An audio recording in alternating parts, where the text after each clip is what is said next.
A three-legged hero receives full military honors at a special ceremony. Eyewitness News reporter Sharon Ko has more about Sergeant Rambo's life and how he's helped people across the nation. It was absolutely beautiful, and they did the 21-gun salute. They did the folding of the flag, presented me with the flag.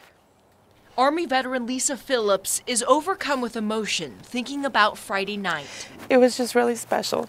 This ceremony held at VFW Post 76 is a symbol of life. Included touching speeches and a proclamation by the Converse mayor honoring Sergeant Rambo. So this is their certificate of recognition. From 2011 to 2012, he served in the Marine Corps as an explosive detection dog. He is three-legged because of his injury. Despite his disability, Rambo continued to live a life of service after retirement. We've been able to travel pretty much all of America raising awareness for these dogs, and in 2015 he was voted Military Dog of the Year. Phillips, who adopted him, runs a nonprofit called Gizmo's Gift. Rambo became the mascot. Our mission is pivotal in making sure that they are continuing to receive top-notch care.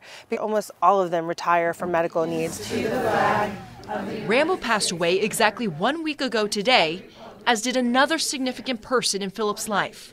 Representative Walter Jones, a North Carolina congressman. He helped push legislation forward to recognize military dogs as canine members of the armed forces. I do think it's comforting that they went on the same day. I know that there's a reason for it, and we really owe our freedoms in part to these dogs. And if I can help another dog or another handler, then Rambo's legacy lives on, and that's all I could ask for.